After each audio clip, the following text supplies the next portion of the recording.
The wind was the first thing she noticed, a ceaseless, scouring presence that tasted of dust and distance. It stripped the warmth from her skin and tore at the fabric of her traveling dress, a garment already weary from a journey that had unraveled the last threads of her old life. Clara stepped down from the stagecoach, her boots sinking into the fine, pale dirt of the yard. The land stretched out before her, an immense, raw canvas of brown and faded gold under a sky so vast it seemed to press down on the world, bleaching the color from everything, including hope. This was the Calter Ranch. It was less a home than a fortress against the wilderness, the main house a severe, two-story structure of dark timber and stone, its windows like vacant eyes watching her arrival with silent, unflinching judgment. She was a ghost before she had even crossed the threshold, a mail-order bride with a single, battered trunk containing all that was left of a life she had fled. Her own reflection in the coach window had been that of a stranger, a pale, haunted woman whose fear was a palpable thing, a second, shivering skin. A man detached himself from the shadow of the porch. He was tall and broad, built of the same stern materials as his house. His face was weathered, carved by sun and hardship into lines that gave nothing away. This was Elias Calter. He did not smile or offer a greeting, merely watched her approach with an unnerving stillness, his gaze sweeping over her, as if assessing livestock.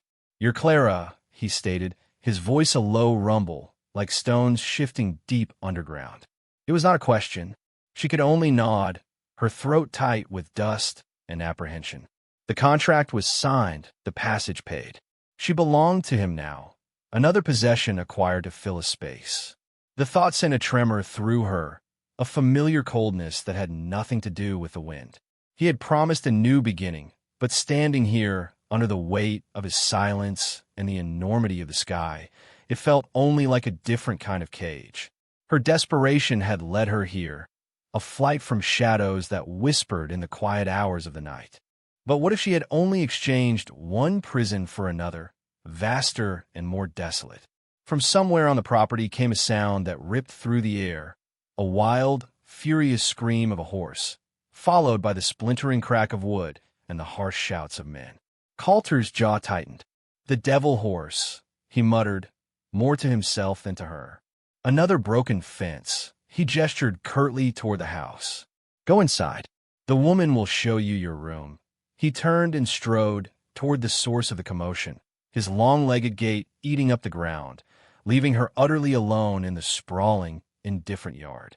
The horse screamed again, a sound of pure, primal terror, and in it Clara heard an echo of the silent scream trapped in her own chest. The days that followed were a study in solitude.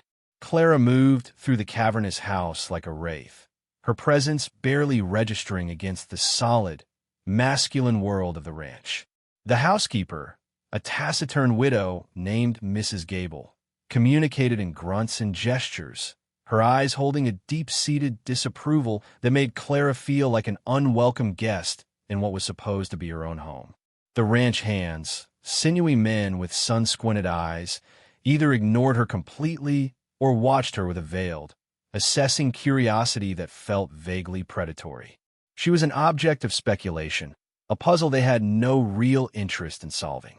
She ate her meals in silence, often alone, the long dining table a wasteland of polished wood between her and Calter, who seemed to exist in a perpetual state of grim preoccupation. His world was one of fences, cattle, and ledgers, a domain of tangible problems that could be solved with rope, iron, and will. She, it seemed, was an intangible problem he had not yet decided how to address. Her own past was a locked room inside her, and she felt the key turning, trapping her with the ghost she had traveled 2,000 miles to escape. It was during one of her aimless, lonely walks that she found the source of the sound she'd heard on her first day.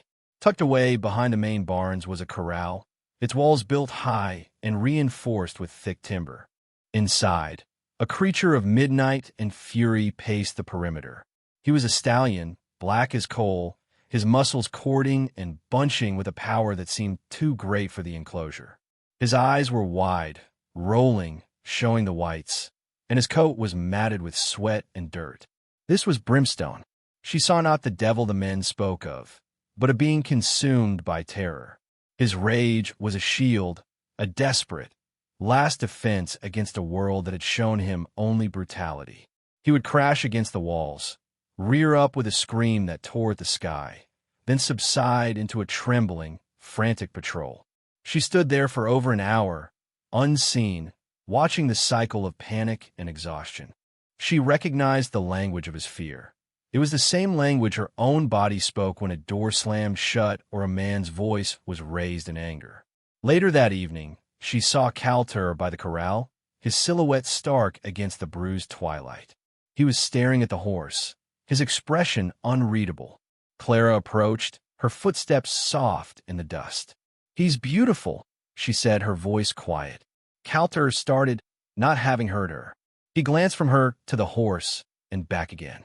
"He's dangerous," he countered flatly. 30 men have tried to break him. Good men.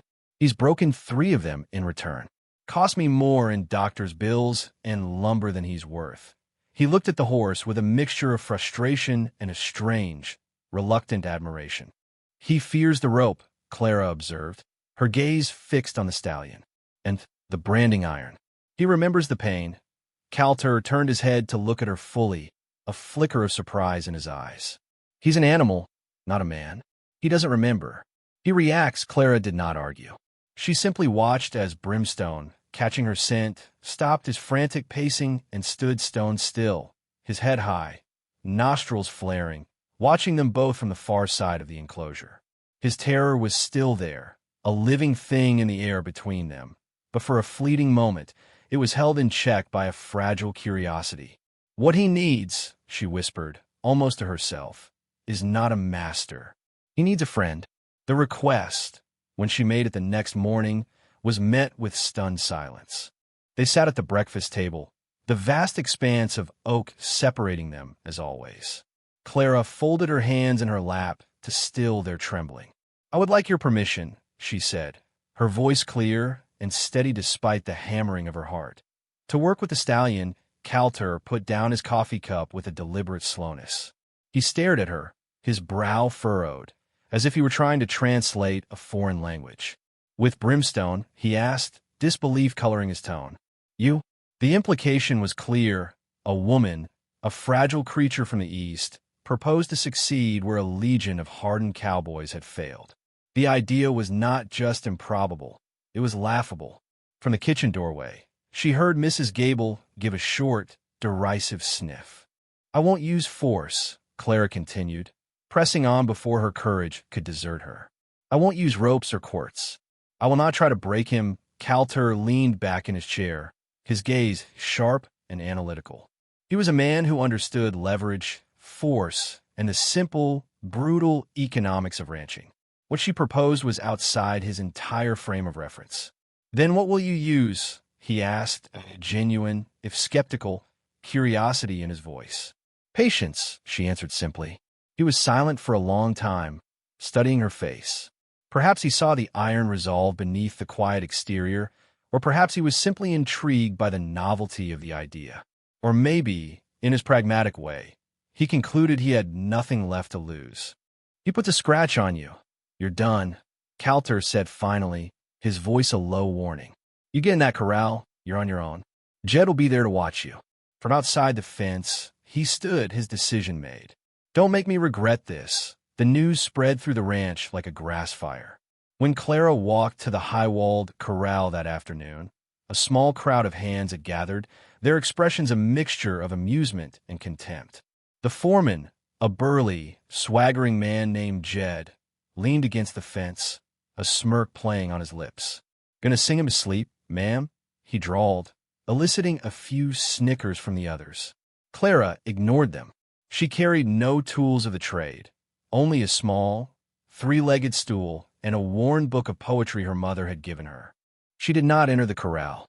Instead, she placed the stool a careful 10 feet from the fence and sat down. Brimstone, agitated by the presence of the other men, was a whirlwind of frantic energy, snorting and kicking at the packed earth. Clara opened her book and began to read.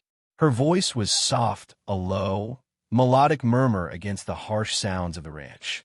She read of gardens she had never seen, of oceans she had never crossed. She did not look at the horse. She simply offered her calm, quiet presence as an anchor in his sea of fear. For hours, she sat there. The men grew bored and drifted away, leaving only Jed, who watched with a resentful scowl. Brimstone's frenzy slowly subsided. The frantic circles became a walk, then a standstill. He stood by the far fence, head lowered, sides heaving. But he was listening. His ears, like twin onyx arrows, were swiveled in her direction, capturing the strange, soothing rhythm of her voice.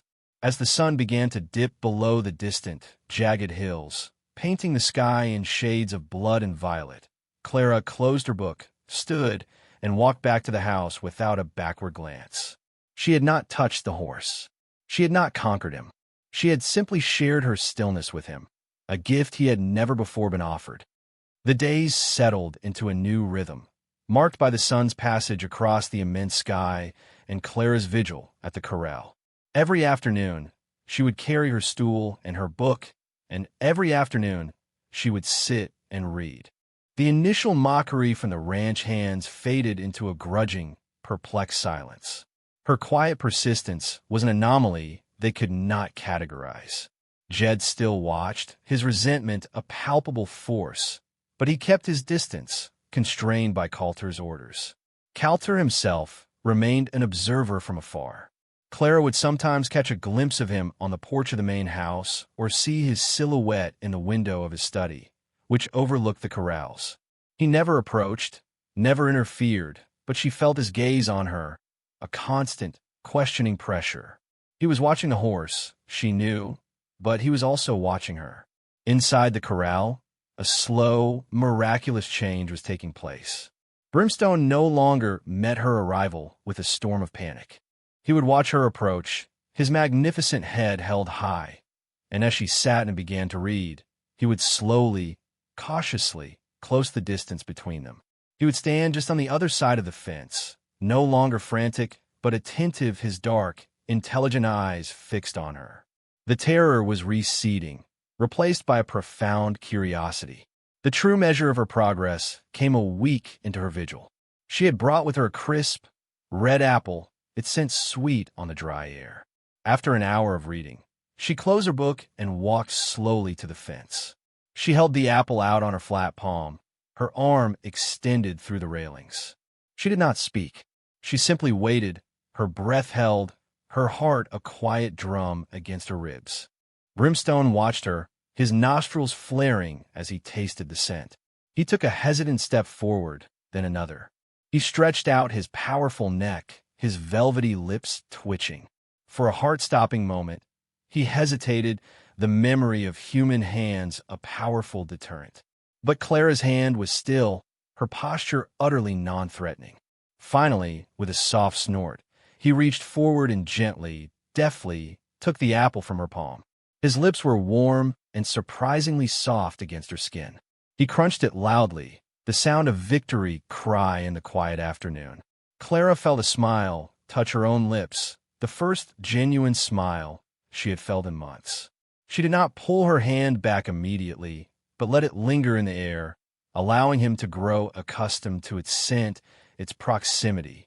It was a covenant, a fragile treaty signed between two wounded souls. That night, the silence at the dinner table felt different. It was less a void and more a shared space. "He took an apple from your hand," Coulter said. "It wasn't a question. Jed told me." Clara looked up, meeting his eyes across the polished wood. "Yes, no other man could get that close to his teeth," Coulter mused, a note of wonder in his voice. He looked at her then, truly looked at her, and for the first time, she did not see a proprietor assessing his purchase. She saw a man grappling with a possibility he had never considered. In her quiet moments, her own past would rise unbidden. The memory of a cramped city apartment, of a husband whose love had curdled into a possessive, suffocating anger.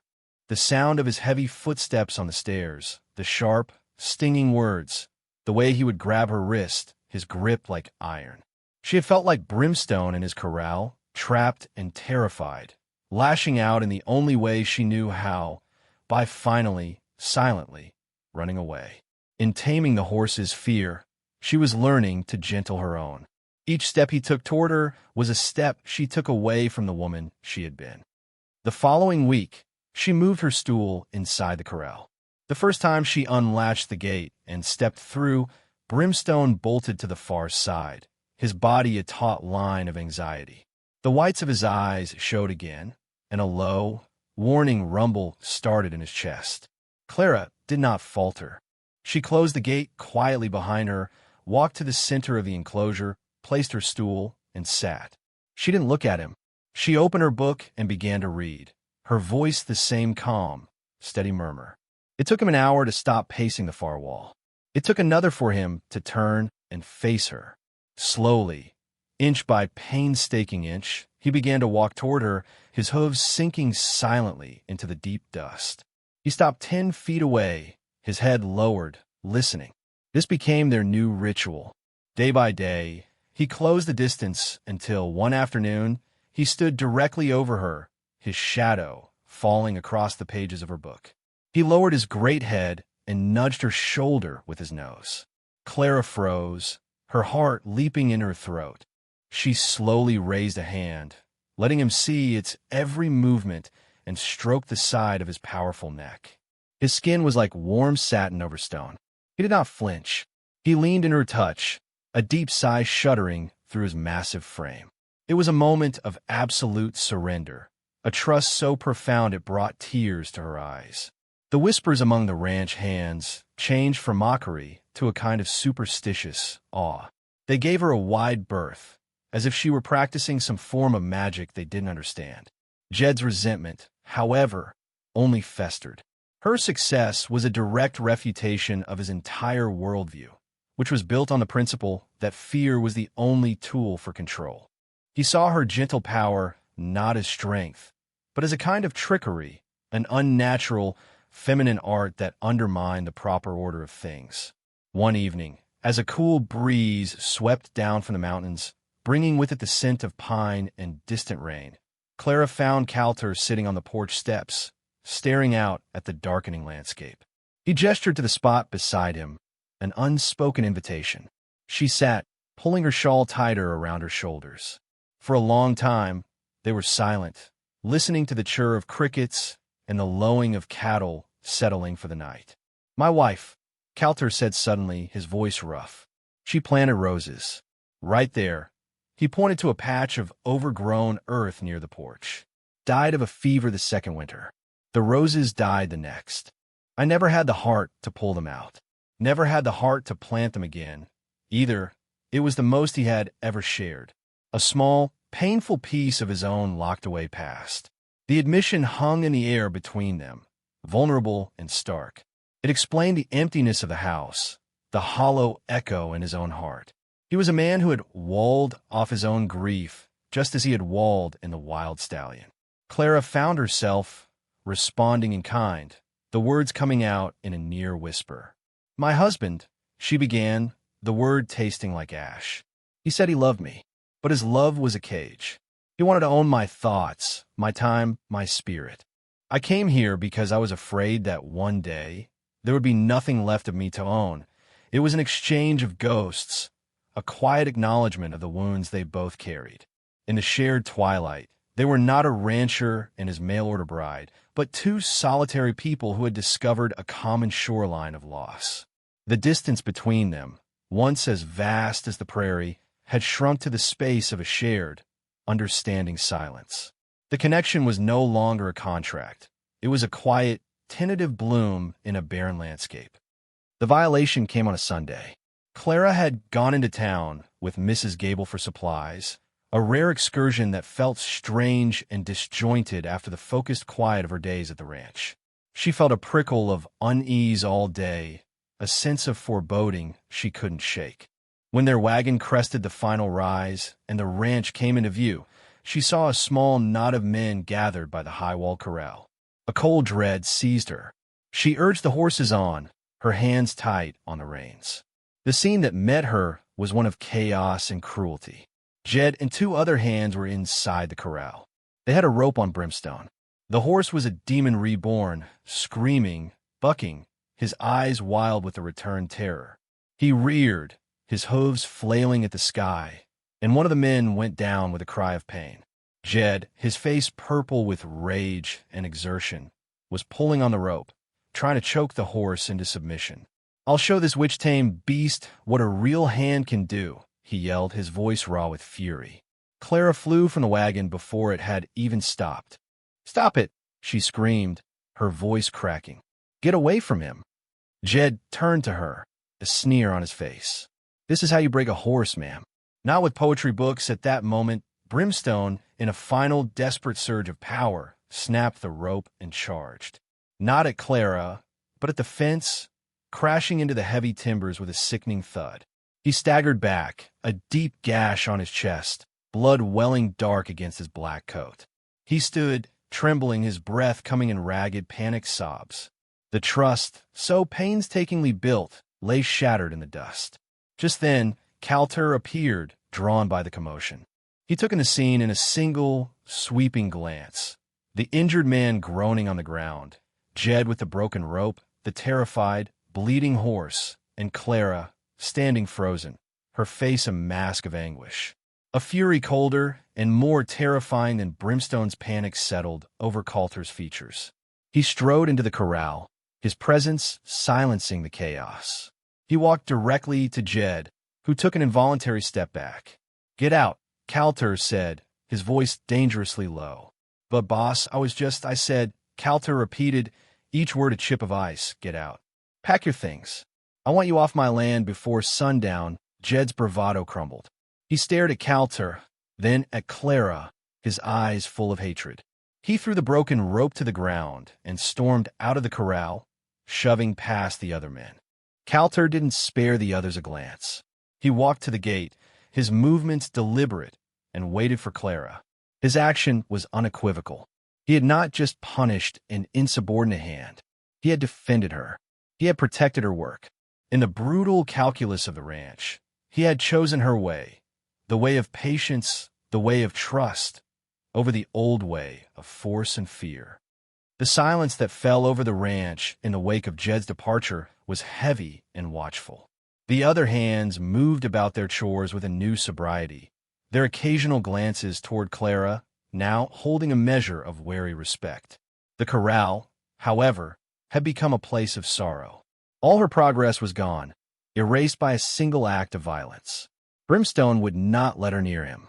He stood in the farthest corner, the gash on his chest a stark reminder of the betrayal.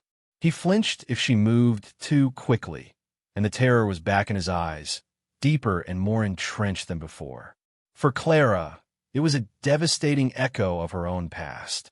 She knew this landscape of broken trust intimately. She knew how a single act of violence could poison every memory of gentleness that came before it. The question haunted her, a constant, painful whisper.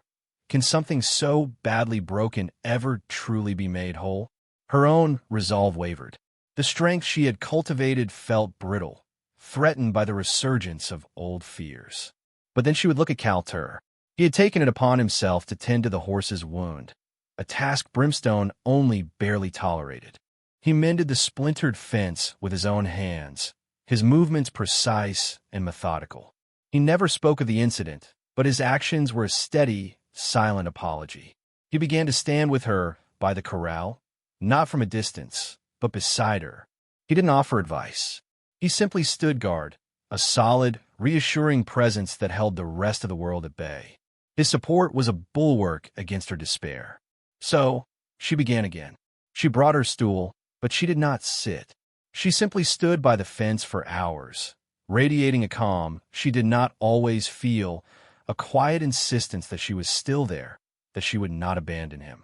She did not read.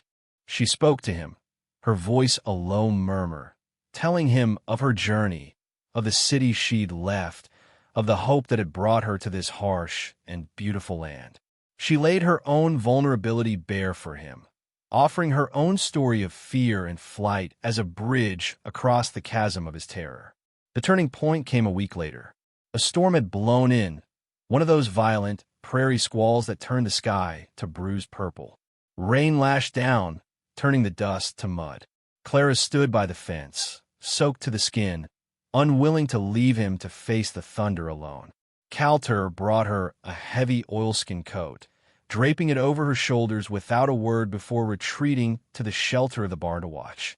As a particularly loud clap of thunder shook the ground, Brimstone, panicked, scrambled in the mud and fell. He lay there for a moment, defeated. Then, slowly, he struggled back to his feet. Instead of retreating to the corner, he walked, step by muddy step, across the corral directly to her. He stopped and rested his heavy, wet head on her shoulder. A deep, shuddering sigh escaped him. It was not the surrender of a broken spirit, but the profound relief of a soul finding sanctuary. Clara wrapped her arms around his powerful neck, burying her face in his soaked mane, and wept. They were tears of grief, of relief, of a hard-won, resilient hope. In the falling rain, under Calter's watchful gaze, they were rebuilding, not just trust, but a bond forged in the crucible of shared trauma. Time, measured now by healing rather than hours, began to gentle the edges of the world. The gash on Brimstone's chest faded to a silver scar, a permanent mark of the past he had survived. With the return of trust came a new depth to their connection. Clara could now move freely about him, her touch of familiar comfort. She spent hours grooming him, her brushstrokes long and soothing, untangling the knots in his mane and tail, speaking to him of inconsequential things, her voice a constant, reassuring presence. The day she brought a folded blanket into the corral, his ears flickered with caution, but he stood his ground. She didn't throw it over him. She let him nudge it, smell it, become familiar with its texture and weight. For 3 days, the blanket was simply an object in their shared space. On the 4th day, she unfolded it and, with a slow, deliberate motion, laid it gently across his broad back. He trembled, a deep shudder running the length of his spine, but he did not bolt. He stood, accepting the strange weight, his trust in her overriding his instinct to flee. The saddle was a greater challenge. It was heavy, smelling of leather and metal and the work of men. She introduced it the same way, letting it sit on the ground for days until its presence was no longer a threat. When she finally lifted it, its weight was a burden in her own arms. She held it up for him to see, her movements fluid and calm. She spoke to him, her voice low and even, explaining what it was, a promise that it would not be an instrument of pain. He watched her, his dark eyes seeming to understand. When she settled it onto the blanket on his back, he tensed, his muscles bunching in a hard knot beneath the leather. He took a sharp breath and held it. Clara rested her hand on his neck, her thumb stroking the pulse point. "It's all right," she whispered. "I am with you. It's all right." He slowly relaxed, exhaling with a soft whoosh of air. The entire ranch seemed to be holding its breath with him. The work in the corral was no longer a private affair. Men would pause in their duties, leaning on distant fences to watch the quiet miracle unfold. Their faces, once etched with scorn, now held a look of quiet wonder. Clara had done more than tame a horse. She had challenged the very foundation of their world, proving that strength was not always loud and violent. One evening, she sought out Calter. He was in his office, a single lamp casting a warm glow over a desk littered with papers. He looked up as she entered. "It's time," she said simply. There was no need for further explanation. He knew what she meant. A complex series of emotions played across his face: pride, concern, and a deep, profound respect. He rose from his desk and came to stand before her. He didn't try to dissuade her or question her judgment. He had learned to trust her instincts as much as his own. "There is a feel to it," he said, his voice softer than she'd ever heard it. "My father taught me. You don't command, you ask. You don't pull, you guide. You become a part of the horse, and he a part of you." He reached out, his calloused fingers lightly touching her arm. "You already know this." It was not just advice. It was a passing of a legacy, an acknowledgement that she understood the heart of this land, the heart of its creatures, better than anyone. She was no longer an outsider. She was the one who belonged. The morning air was still and cool, holding the last remnants of the night's chill. The sun was a brilliant white disk climbing a pale blue sky, casting long, sharp shadows across the yard. A profound silence had fallen over the Calter ranch. Chores were suspended. The hands had gathered, lining the fences of the large, open paddock, their hats in their hands, their faces solemn and expectant. They were not spectators at a show. They were witnesses. Calter stood by the main gate, his arms resting on the top rail. His usual stoicism was a thin veneer over the tension visible in the set of his jaw, the clenching of his hands. His gaze was fixed on Clara. She led Brimstone from the small corral into the vast, open space of the paddock. The horse walked beside her, not behind her, his steps in sync with hers. There was no lead rope. He was there by choice. He moved with a new grace, the wild terror replaced by a contained, magnificent power. Clara was dressed simply in a divided skirt and a plain blouse, her hair tied back. She radiated a quiet confidence that seemed to emanate from her very core. The frail, frightened woman who had stepped off the stagecoach was gone, replaced by this composed figure who was about to command the respect of every man on the ranch. She stopped in the center of the paddock and spoke softly to Brimstone, her hand stroking his neck. She checked the cinch on the saddle, her movements unhurried and sure. Then she turned to the stirrup. From the fence, collective breath was drawn. This was the moment of truth, the point where every other man had failed, where the horse's deep-seated fear of being mounted and controlled would erupt. Clara placed her left foot into the stirrup. She rested her hand on the saddle horn, her weight poised. She looked at Brimstone, her eyes meeting his. Then in one smooth, fluid motion, she swung herself up and settled gently onto his back. A powerful tremor went through the stallion. His body went rigid, a statue of coiled muscle and anticipated violence. The crowd was utterly silent. The only sound was the wind whispering through the dry grass. Clara did not grab the reins. She let them lie loose on his neck. She sat perfectly still, her body relaxed, her weight a light and balanced presence. She leaned forward slightly and whispered a single word into his ear. For what felt like an eternity, nothing happened. Brimstone stood frozen, processing the alien sensation. Then he shifted his weight. He took one deliberate step forward, then another. Clara did not direct him. She moved with him, a seamless extension of his own motion. He walked a slow circle, his head high, his ears pricked forward, assessing, learning. Then, of his own accord, he broke into a slow, rocking trot. Clara gathered the reins lightly, not to pull, but to guide, the connection between her hands and his mouth, a delicate conversation. They moved across the paddock, a breathtaking image of harmony. The horse who could not be broken, and the woman who had refused to break him. They picked up speed, flowing into a graceful, controlled canter, their movements a dance of trust and liberation. A low murmur of awe rippled through the onlookers. Clara rode him not with dominance, but with a shared spirit. It was her triumph, but it was his as well. She had ridden straight through the heart of her own fear and emerged on the other side, transformed and free. She brought him to a gentle stop in the center of the paddock and slid from his back, her hand never leaving him, stroking his neck in a gesture of gratitude and praise. He nudged her shoulder, his gesture one of deep affection. The ride was over, but its meaning would resonate forever on this land. Calter pushed away from the gate and walked toward her, his long strides closing the distance. The crowd of men at the fence began to disperse, moving quietly, speaking in low, respectful tones, as if leaving a sacred space. They had witnessed something that had fundamentally changed their understanding of the world. As Calter reached her, the guarded mask he always wore had fallen away completely. His face was open, vulnerable, his eyes filled with a profound emotion that went far beyond pride.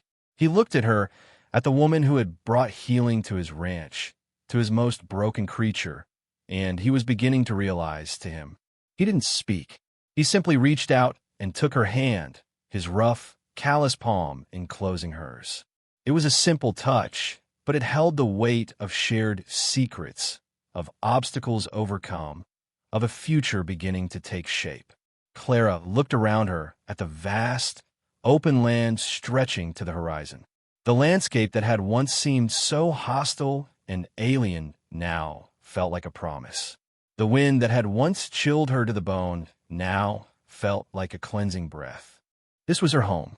It was here, in this place of dust and hardship, that she had found the strongest, truest version of herself. She understood now, with a clarity that settled deep in her soul, that strength was not the absence of weakness, but the courage to embrace it. It was not about building walls to keep pain out, but about having the grace to mend what was broken in others and in oneself. Calter, still holding her hand, finally spoke, his voice low and certain. "There are other horses," he said, his gaze sweeping over the pastures. "Other ranches have animals they've given up on. Cast-offs. Broken spirits." He turned his gaze back to her, and in his eyes she saw not just a proposition, but a shared vision. We could bring them here. This could be a place for them. He was offering her more than a purpose. He was offering her a partnership, a life built on the foundations of what they had learned together. He was offering her a sanctuary to build alongside him. Later, as the sun set, casting the world in hues of soft gold and lavender, they stood together on the porch, watching Brimstone. He was no longer in a corral, but running free in a wide, green pasture, his black form a silhouette of pure, untethered joy against the twilight sky. He was not a possession to be owned, but a spirit to be honored. It was a new beginning, born not of a contract, but of a quiet, resilient love. A testament to the enduring power of patience and the profound grace of a second chance.